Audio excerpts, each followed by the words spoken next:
So aluminum is still hard. I have opened up the next level of miners, so I'm going to have a lot more bauxite available. I thought I'd take this opportunity to scale up my aluminum. I noticed while I was juggling with the numbers that there is a factory layout for the aluminum fluid loop that does not mix the recycled water with the pumped water.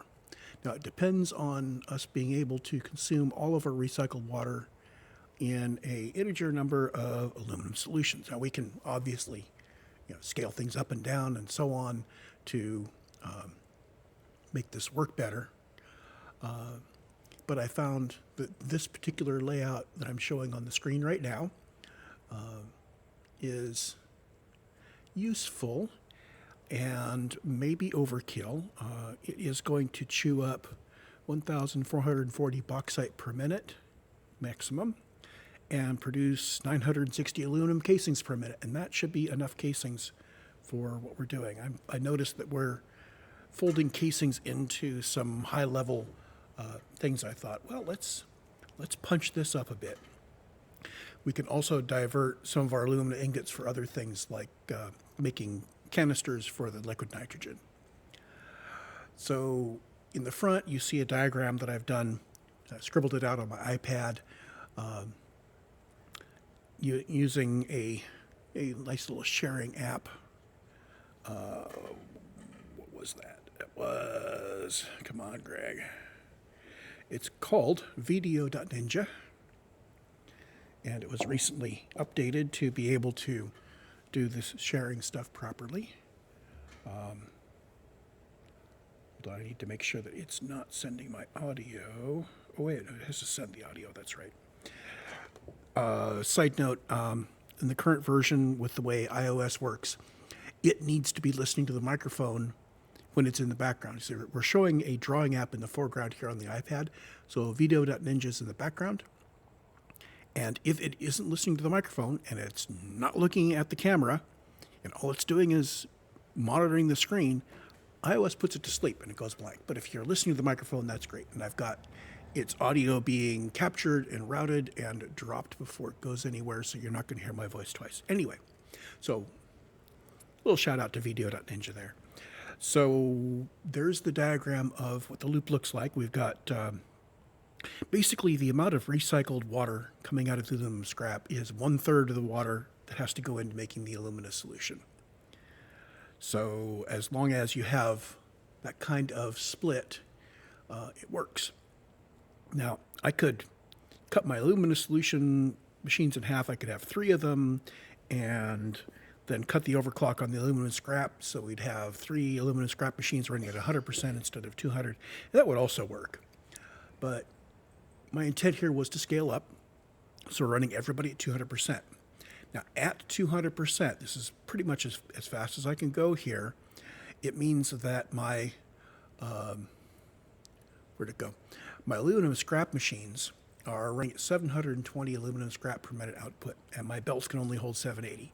So 200% is a nice, feasible thing. I think it's like 216 where we actually run up against the 780 limit. I don't like running things at their absolute peak limit. So in the background, you'll see the actual numbers from Python. I've been working on a little planning thing that I can put in the various recipes that I want to do and some constraints on the size of them. And it will go ahead and calculate out for me the stuff you see on the right. So, for instance, I've told it I want to do alumina solution at 200% in 4 factories. And it says, okay, here you go. It gives me consuming and producing. And then it keeps track. And then I can say aluminum scrap. Now, originally I wrote aluminum scrap, use alumina solution 100%. And that gave me 2 machines. But we're not going to use that this time. So aluminum scrap, I've got 3 machines making aluminum scrap at 200. And then that produces some water. And then we can take all the recycled water, 720 per minute, and send it back to 2 more machines making alumina solution. And with this balance, the amount of aluminum scrap being consumed is the sum of the whole thing. So this set of 3 factory collections, these 3 sub-assemblies together, will eat up all the silica I want to eat up, and the water is closed loop. There will be 1440 cubic meters of water per minute coming in, pumped, and all the recycled water gets recycled, and all the alumina solution gets consumed, and we're happy. And you can see on the diagram, what I'm planning on doing is having each pair of alumina solutions merge their pipes together into the aluminum scrap. So 2 to 1, 2 to 1, 2 to 1. This will minimize the amount of routing and other beach while we're doing. If I wanted to, I could actually park the aluminum scrap machine between the solution machines, but then we'd have water going into 2 of them and coming out of 1 of them, and we didn't want to mix them until we get down to the end, and we would have 3 of those, and the last one would be different. That actually might be kind of cute. It would mean basically 3 boxes that are big enough for 3 refineries each, one turned around the other way, with some clever routing of water to keep it from mixing. And then we'd have solids going in and out on both ends of these guys. In my diagram, I've only drawn the fluid loops. I haven't drawn the fact that we've got bauxite coming into the alumina solution machines, and we've got silica coming out of them. And then we've got coal going into the other one, and aluminum scrap coming out of it. So that might be too compressed. Okay, I just said the magic words. It might be too compressed. I think that's a challenge.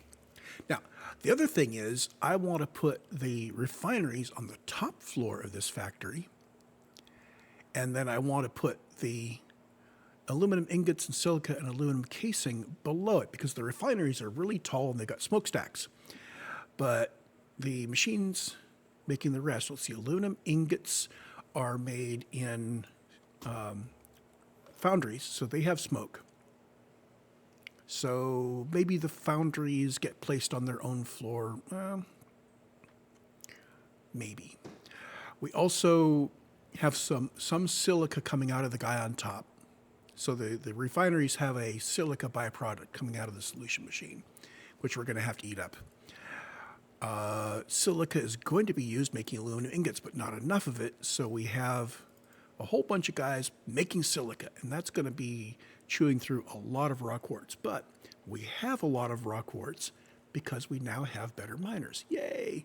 So the punch up in amount of bauxite and raw quartz is not a problem for us. So silica is going to be there, 16 factories worth. 4, 8. I could actually pack 16 factories into one blueprint if I had to.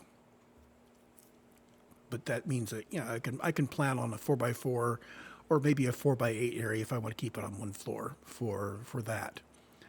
And aluminum casings are another 8 factories, so I've got twice as many.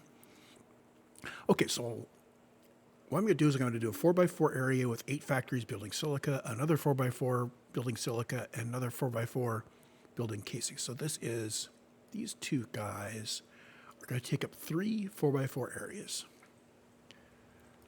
Now, aluminum ingots are going to be using assemblers. No, they're going to be using foundries. Foundries. I could cram 6 foundries into that 4x4 blueprint. But if I put 4 in, this is also 3 of them. So I've got 3 down here, 3 blueprint areas down here, 3, I'll call them blocks, 3 blocks down here. I've got 3 blocks here. Pumping water is on the bottom, and I will apply pumps to get the pumps wherever. So I think what we're going to do is I'm going to start by building the silica and aluminum casing down at the bottom. And we'll get that hooked up, and I will put on let's mark that. So silicon and aluminum casing on the bottom floor. And I'll put drone ports on there to try to pull in enough raw quartz to supply the silica. and a couple of drone ports to output the casings, and I think 2 ports. Yeah, 2 ports for outputs and raw quartz. I'm not sure how fast my quartz is moving through drones. Don't know whether I need 2 or 3 or 4 there. So, number of drone ports to do. How many drone ports to move 720 raw quartz? Now that's going to depend on how far the quartz is from us. I may need to set up a drone port, get it working, and see what its throughput is. To do, how many drone ports to export? 1440, no, 960 aluminum casing. Okay. So the other thing is we are going to be diverting some of our aluminum ingots to make those available. Elsewhere, I am going to be handling the canisters for nitrogen because that has to handle recycling appropriately, and it's a kind of a, we need them when we're setting things up, but steady state it does nothing. So making that parasitic works. So bottom floor is aluminum casing in 4x4 and silica in 4x4 areas. Middle floor,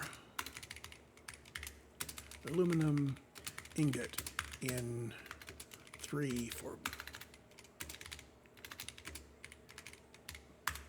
So those are all single floors, so I'm not going to be a given floor of this major factory isn't going to have little cubes that have multi-floors of things. These are all going to be laid out, so it's going to be easy to see. Maybe I can take my main factory here and spread out the main floors so that they're good. Now, top floor, we're going to have 3 areas, each with 3 refineries and routing. I don't think these are going to fit in a 4x4 area. I think 3 refineries wide is too big, but let's experiment with that.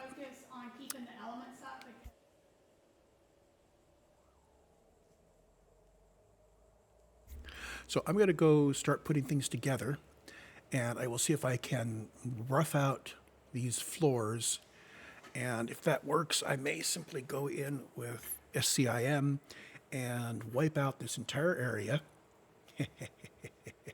No, not wipe out this entire area. I'm going to need to continue to be exporting things, but eventually, once we shift over to this, I can wipe out most of this area. Batteries, for instance, are going to be needing the alumina solution, which is, well, why did my iPad? Okay, the iPad continued screencasting even though its screen went blank. Cool. So the little red is the alumina solution. Now, if we need to divert some of that alumina solution for making other things, like batteries, oh, we have a steady stream of need for batteries. Currently, I've got a separate factory for batteries. I've been pruning away things from that I don't need, but the battery factory didn't get a lot of pruning because it's kind of custom. Okay, I think I'm going to leave batteries out of this one, and the batteries will just have their own bauxite supplies that they use to take care of all that, because they're a different loop. They don't actually make ingots out of their stuff. They make solution and do other things with it. So this is where we're going. And to do assure a small a drone port makes some aluminum ingots available. What I'll do is inside my aluminum ingot routing, once I've got that going, I'll just route half of them off. There, let's show that. I'll route half of my aluminum ingots off to the drone port. So if people are pulling ingots, it will slow down our casings a little bit, but that's not a problem. The other thing is that I want to assure that my ingots are balanced out properly. So let's see here. What's our routing going to look like? We're going to have 3 blobs of what's drawn on the screen there, each one of which is going to be making a bunch of stuff. Now let's see. Our total aluminum scrap is going to be 720 out of each of the 3 aluminum scrap machines. So that's 3 belts of that, and those 3 belts are going to be going down to aluminum ingots, and I am putting that in 3 4x4 areas. Oh, okay, so 1 Mark V belt between 1 triplet of refineries goes down to 1 quadruplet of the aluminum ingots. That's good.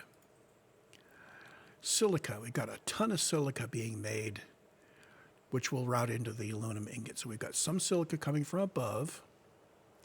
So that's 600 coming from above. So 600 per minute silica from top level down to middle. And the rest of it is, how much silica are we using? 1800, so that'd be 1200 per minute silica from bottom level up to middle. And we've got 3 clusters of smelters in the middle. Those use 600 each. So I think what I'm going to do here is, this is actually 3 by 200. The 1200 per minute coming up, silica, is currently in 16 factories. If I want to divide it 3 ways, okay, so if I merge 4 sets of 4 into 4 belts, and then we split 1 belt into 3, merge into other 3. Okay, I'm trying to rough out what my routing is going to be like here so I don't build an entire system that is crappy. I would almost rather go to a number of silica factories that's a multiple of 3 than do crazy splitting and merging, but this is not too bad. So each group of 4,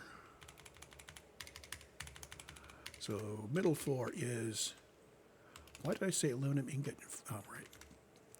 Bottom floor silicon in 4 44 areas, 4 smelters each. Okay, so I rounded up to a multiple of 3. That would be 18 factories instead of 16.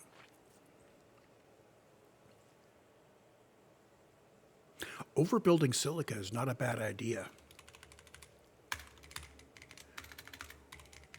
So let's do 3 4x4 areas with 6 smelters each. That's easier.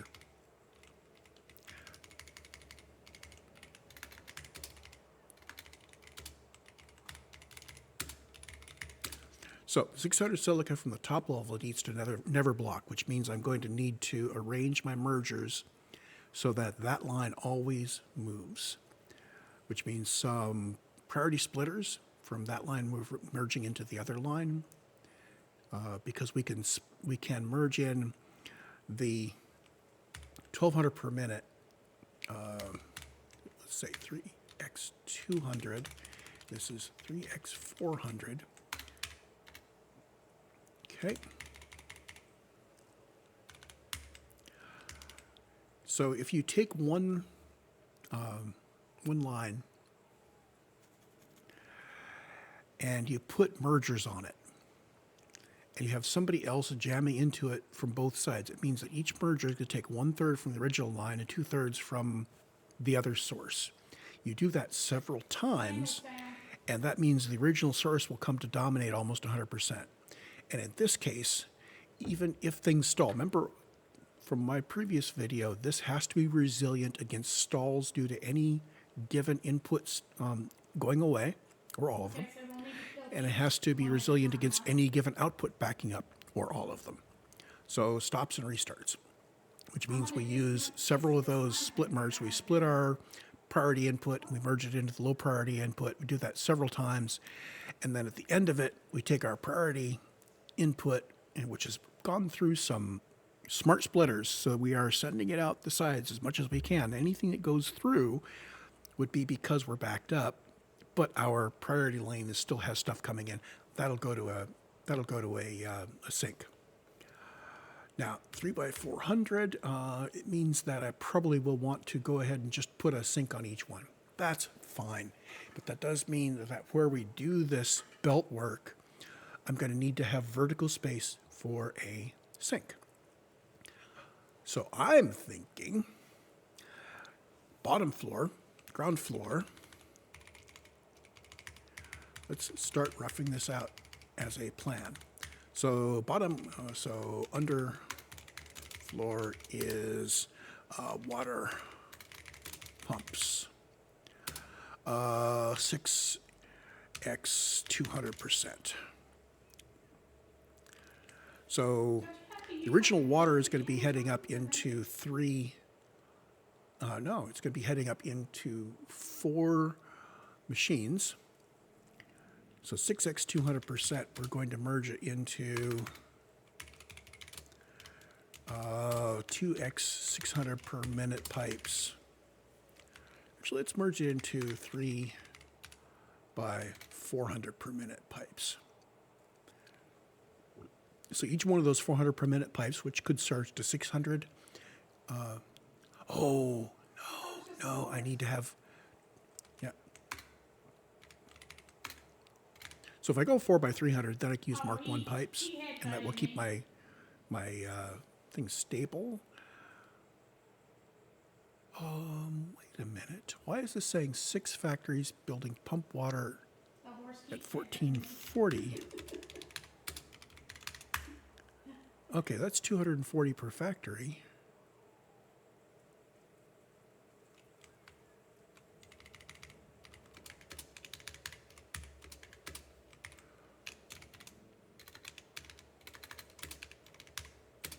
We're going to split that between 4 machines, so it's going to be 4 by 360.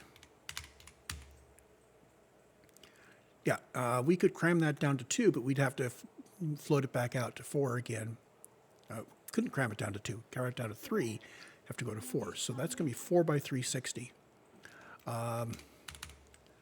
6 pumps feeding into 4. That's not a problem. Okay. So underfloor water pumps. Bottom floor. Silicon in 3 4x4 areas. And aluminum casing.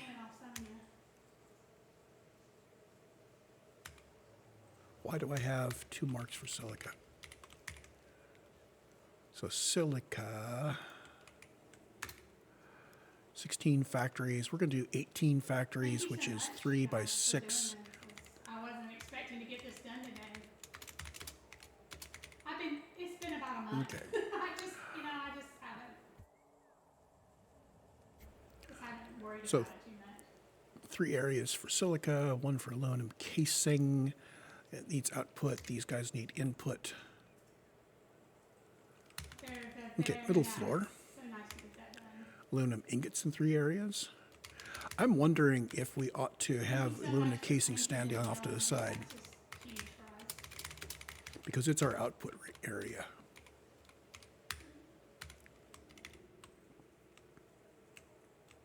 Yeah.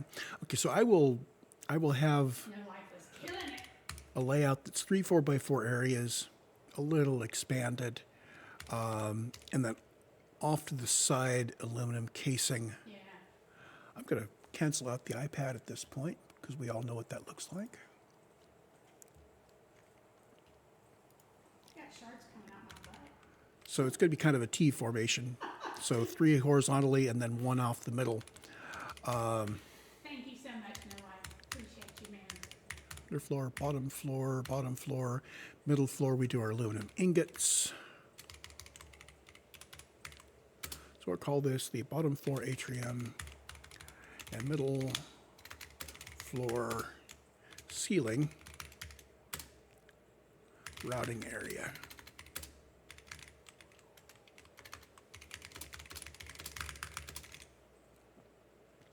I like doing it above because that way I can place all of these things and bring it up. Now, I don't think that the bottom floor is going to have interesting routing problems.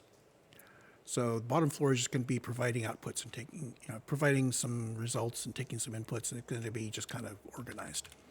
Top floor, these 3 areas are 4x4 with a bit of overlap. I'm betting there's a bit of overlap. Okay. So with that done, I think I'm ready to start actually building. So I'm going to pause the recording here and start tossing things together. So a little while later, I was worried that I couldn't fit through your refineries in the 4x4 space, and it fits just fine. So I will work on this further, but this does mean that we can fit our top floor in 3 of the 4x4 areas without actually taking over too much space around it. So I may even just do that as a blueprint so we can stamp it down 3 times and then do our adjustments to handle the recycled water in the one unique one that is different, which will probably be the one in the middle. But yeah, I wanted to let folks know that. I've started roughing out the shape, so on the bottom floor, ignore the refineries. Up front, we'll have our final assembly of our casings, and we'll have outputs for casings and the tap output for our ingots. And then behind it's our silica area, where we'll just basically pump a whole bunch of quartz in and tap the silica out and have the silica running up the back. So the direction I'm facing is front. Now, I anchored this on my existing power tower, and we had enough room over here, so that's fine. I'm running it out over the lake. So I've got this is the battery factory over here, which we're going to have to keep. It's at a slightly different level. That's okay, I guess. The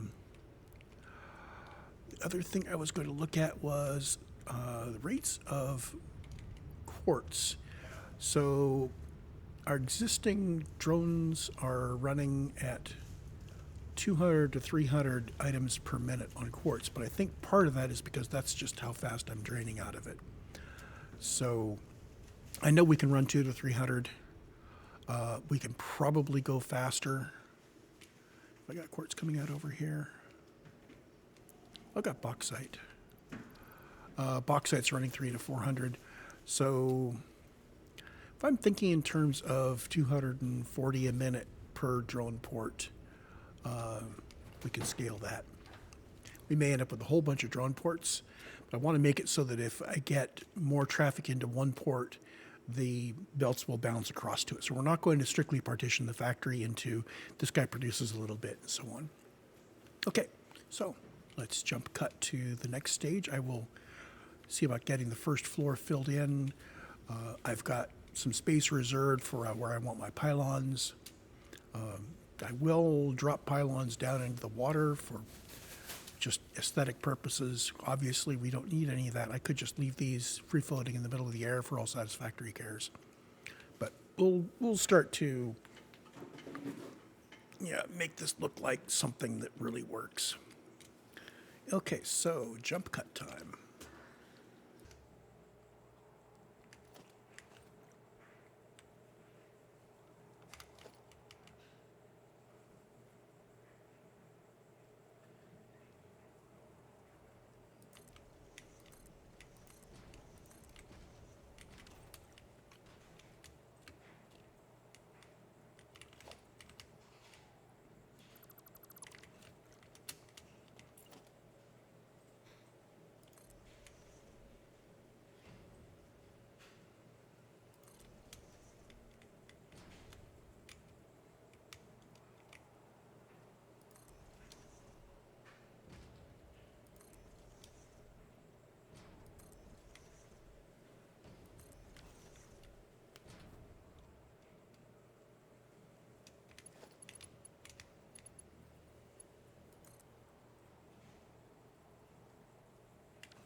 I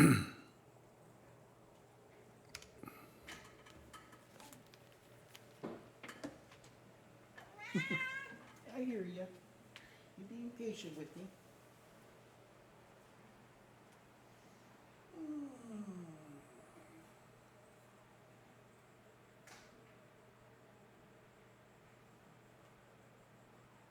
Trying to have a new factory. I wanted to record what I was doing so I could look at it when I'm done and figure out how I could do it better.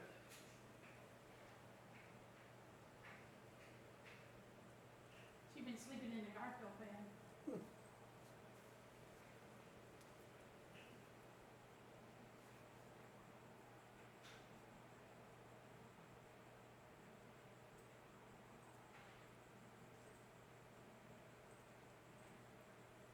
So did you finish up the quest or?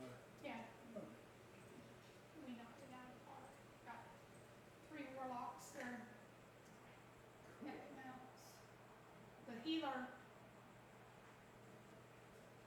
we summoned his warlock in after we didn't mention you were going to. didn't have to buy the mats this time. It was nice. It saves you a lot of money. Yeah.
So we are all set here. There's still some details. For instance, this takes 2 lines of 720 each when everything else is kind of arranged in groups of 3. So there will be a 3 to 2. but that's okay. 720 fits, and we can do 3 belts into 2 belts without any problem. We probably put it right under this margin here. At the other end, we've got our 2 outputs, and I discussed whether that was going to go to 2, 3, or 4 drone ports. I'm going to leave that TBD. I'm also not going to lay out the drone ports until everything else is built. While I would like to bring up things and show early parts of the factory working and show dump some ingredients in here and show our outputs working. The problem is that the drones, once they've taken off, they just go straight up and down from the drone port. And they're good about not clipping through things as they fly, but on their final approach and initial takeoff, they do go vertically. So you'll notice I've got all my ports scattered around like this. If I need to have multiple ports hanging off the same edge, I need to make sure that the lower ones are farther out, and I won't know that until I've got everything together and start actually poking where I want the ports. Now, maybe all the ports will just hang off the top level and I'll belt them down. Maybe I'll have some on the top level and some on the lower level. It looks like right now these guys would end up with ports on the other side of the power line, which is okay. We can leave an open area here for the power strip to go through. That's not a problem. Or we can belt it upwards and have the drones kind of hanging out here above everything, cantilevered off of the front of the factory. Leave that TBD. So the next step is something similar to this, but behind it for a silica. And we need a total of 18 factories making silica. It's 3 groups of 6. Silica is, again, it's in one of the constructors. Let's bring up a constructor real quick and verify. So let's see. Silica. We were planning on overclocking these to 200%. So each one of these takes 45 quarts per minute input and puts out 75 per minute silica output. So 3 of them is going to be 225. So 6 of them is 450, which that would even fit in a smaller belt. So yeah, we end up with 3 belts of silica with plenty of headroom. Those 3 belts are going to go up to merge with the recycled silica getting priority. And that will go to our 3 areas that use it. And silica is used by the aluminum ingot foundries, which are going to be on the next floor up. So we're going to lay those out, and we're going to jump cut again to do that. And I'm just going to set up all 3 of them. And again, I will use underground routing. With only 6 of these, we could do all the routing above ground. But since we got this one nice and clean, I'm going to duck down below. So that underfloor has got its own subfloor, and it's all routed there. We showed that earlier. We're going to do the same thing for the other guys. Oh, and eventually these will have pylons that go all the way down. I just wanted to set this up temporarily. I've got these guys in here. I think I need to get rid of them because they're Z-fighting. Now this raises the question about whether I want this block to be top flush with the top surface or bottom flush with it. I think I want it to be bottom flush. So we are going to really quick move all of our vertical pylons. We're going to shift them all down by 1 meter. We'll do that as we set up all the undergrounds. That'll make it easier to set up our underfloors. So jump cut.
Okay, so I just did a whole spiel with this on pause.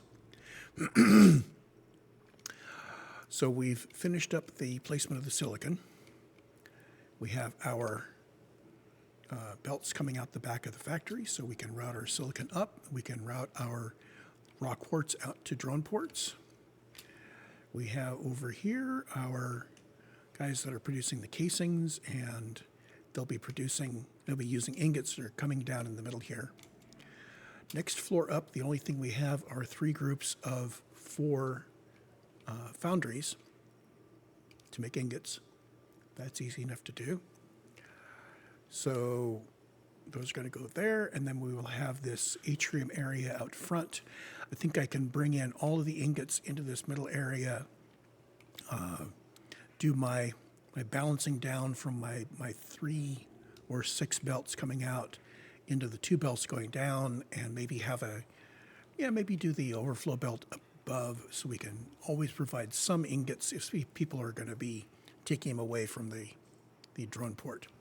So it looks like I'm not going to use the overflow outputs here. So because I'm making that decision now, I'm going to undo that belt and that belt. Oh, shit. Okay, this is what happens when you don't be very careful. So I need to replace this smart splitter here. It's oriented this way. I'm going to hit H for the hologram because I need to tweak it to make sure it's in exactly the right place. And just by chance, I happen to have hit it. Then we need to put in the lifter. That. And the belt. There. Repaired it with my fumble fingers. We still have the 2 belts coming out here, which are going to be routed to our output drone ports, either 3 of them or 4 of them or 6 of them or 100 of them. I don't know. Okay, but that preps us.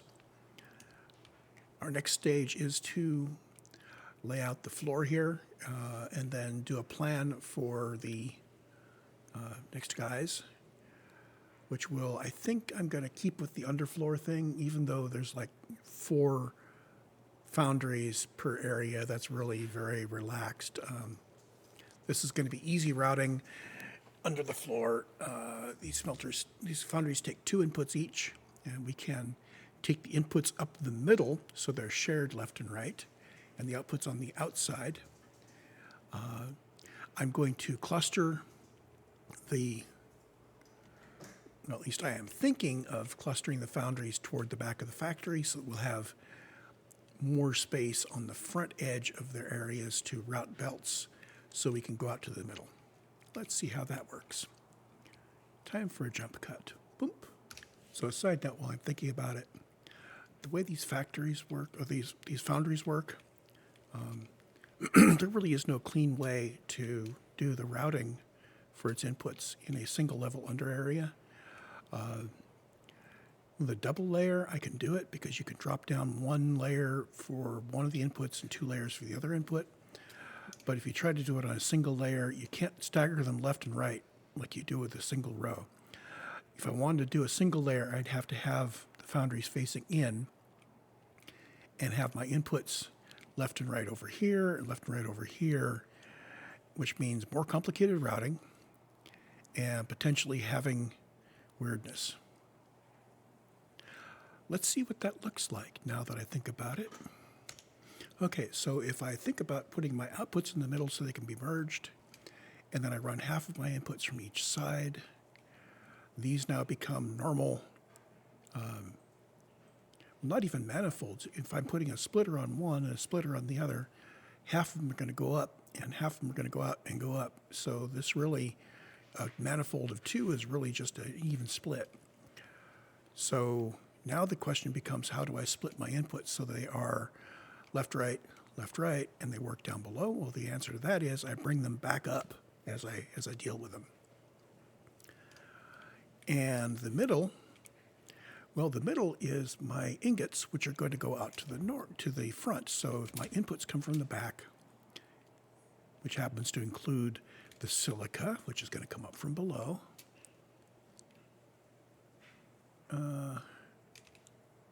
Yes, aluminum ingots. So silica and aluminum scrap. So the aluminum scrap is going to come down from above, and the silica is going to go up from below. And we may be able to split those into 6 belts to begin with, which means we don't need to worry at all about fancies on this level. Just routing it through. So that looks nice and clean. Let's take a look at what the underfloor looks like. So here's the initial trial layout for the underfloor. We've got mergers here in the middle, which are going to bring all of our outputs down and out. I put them the wrong way. Bink, bink, bink, bink. Correct that on the fly as we're talking about it. So the outputs, oh, come on. Sometimes this happens where you get this guy up and you happen to have something moused over and you hit the number, and yeah. So this needs to be a merger. And splitters on 6. Let's try this again. So I'm going to merge all of my outputs together, heading towards the front of the factory, where they will drop down and go to the casings, or maybe they will have some of it diverted out, in the foyer area for that. The inputs come from the back and split, and I'm using splitters at the end just to get a nice tight bend. Okay, let's route all of the stuff. Well, as it turns out, yes, I can do this with a single subfloor by routing all of my outputs, or my inputs from the corners. And I fiddled around with merging all of the outputs together, as you saw, maybe. But now I have split it. This way, we end up with 6 belts of 240 ingots, which we can then merge together to 2 belts very much easier than taking 3 belts. So that should work. If we've got the one panel out in front, we end up with 3 belts coming in from the left and 3 from the right, and we can merge them all together and come out with 2 or 3 moving wherever we want. So for this final thing, we were looking at 2 belts. The third one would be a compromise one in the middle, which would go to a drone port somewhere. And we can route that after we get the rest of the factory built. So there's our, well, the the blueprint isn't done yet. I still need to put in the upper deck. But there's the basic layout. Let's put this back on another jump cut, and I will get this put in place. Okay, so we're back, and this floor is in place. These went down very easily. That's a nice thing about the blueprints, is the blueprints will align with other blueprints very swiftly. So as long as I've got these deck border strips as a blueprint, I can clip these on. Now, these actually clip on to the deck border strips below, but they're very quick to set up. And once I've got it all set up, it's like boop, boop, boop. It just goes right in place. So now we have our inputs coming up from the back. So we'll get our silica coming from below, and we will get our scrap coming from above, down on the back wall. All the outputs go to the middle, and we may need to get rid of a block or 2 in the middle here. Not hard to do. Or we may need to use this area on the front corners, come into this area from the middle. We could do that as well. I am going to defer the final hookup of all of the belts and power and pipes and all of that until the very end. And then I'm going to do the drones absolutely last. Get those planned out for where I want them, get everything hooked up together, and then put the drone ports in. So what have we got left to do is our refineries. So 3 groups of 3 refineries, which are going to be making alumina solution and alumina scrap up at the top. And that gives us a lot of room. And as we back off and look at this from a distance, we can see that we have left ourselves a very airy-looking structure. I could, in theory, refine this design to compact it like crazy if I wanted to. But looking around, I don't notice that there's any shortage of actual space. So we're going to stick with this. I might compact it vertically and come up with a nice architectural exterior. But other people are so much better than I am, that if I do that, that would just be off to the side. I wouldn't even show it off, really. What I'm trying to get at here is building these things up, planning them, laying them out, getting them working robustly and reliably, even in the face of inputs that are saturated or empty and outputs that are empty or saturated, and still keeping it working. So let's jump cut and get prepped for putting in the 9 refineries on the top layer. And I am going to approach this from the front. I want to get in the habit of it.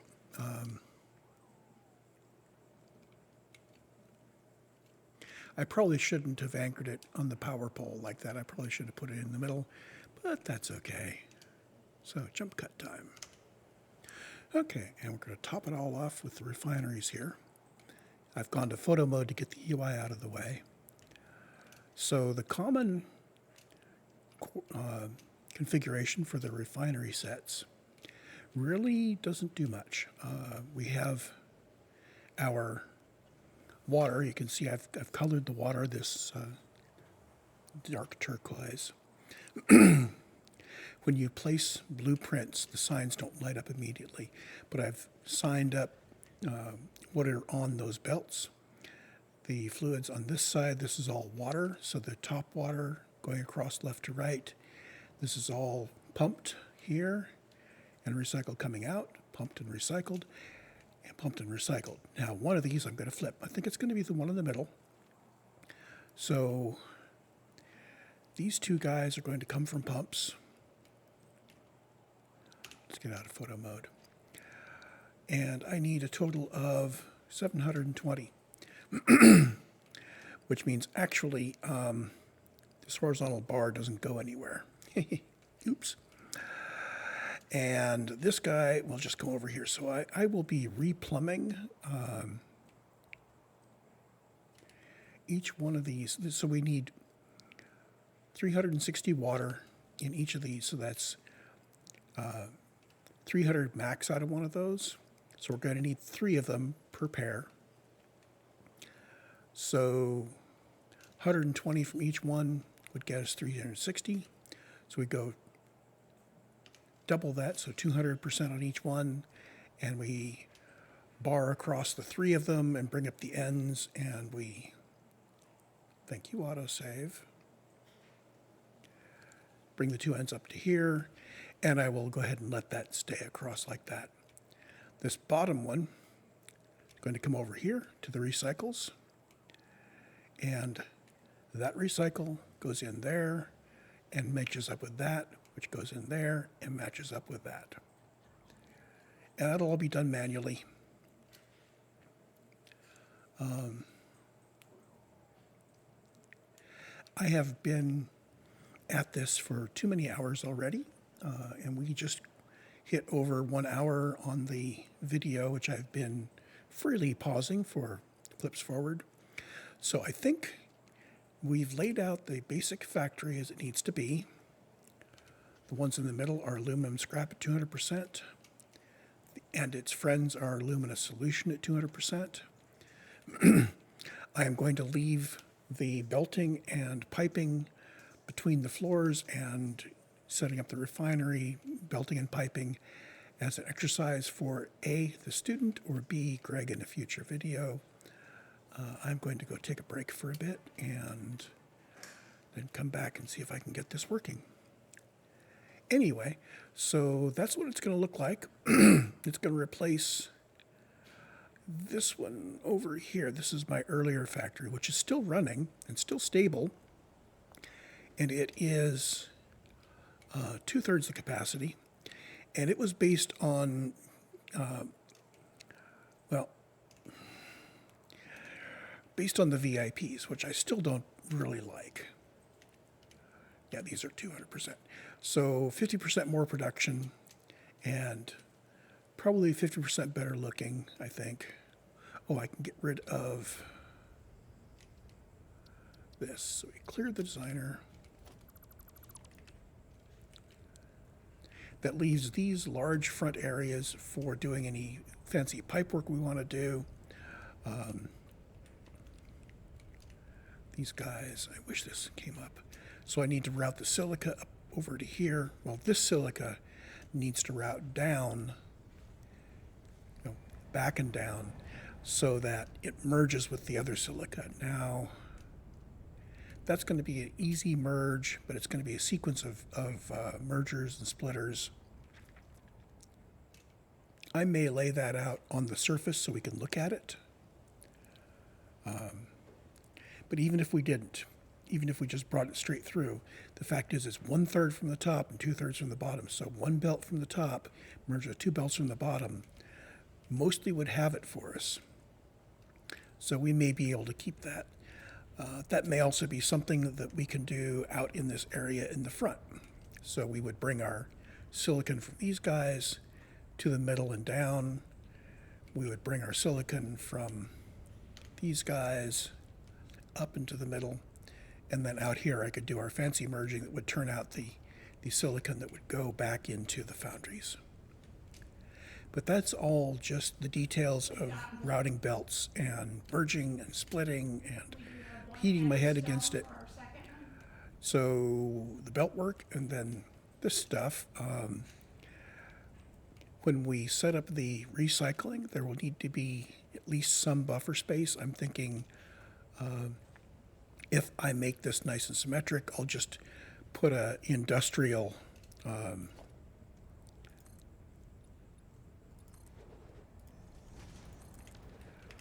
one of these. Where to go? Organization. Industrial fluid buffer. I'm thinking an industrial fluid buffer at each corner, which will tap into the recycled water just to handle the ebbs and flows of it. I don't expect that it would build up much water because these two only have water coming from here. So unless this guy's output is blocked in favor of the other two, we won't back up. So I want to make sure when we build this that the output from the middle has priority over the other two so that we can keep our recycled water loop low volume.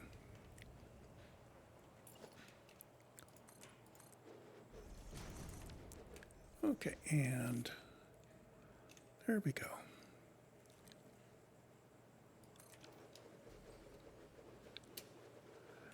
I'm going to call this video right here.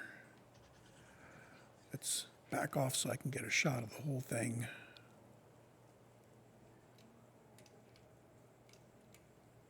There we go. I can even see the final assemblies there in the front dead center. Let's get a shot from the front.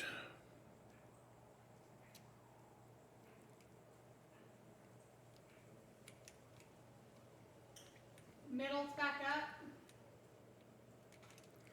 Here's our output.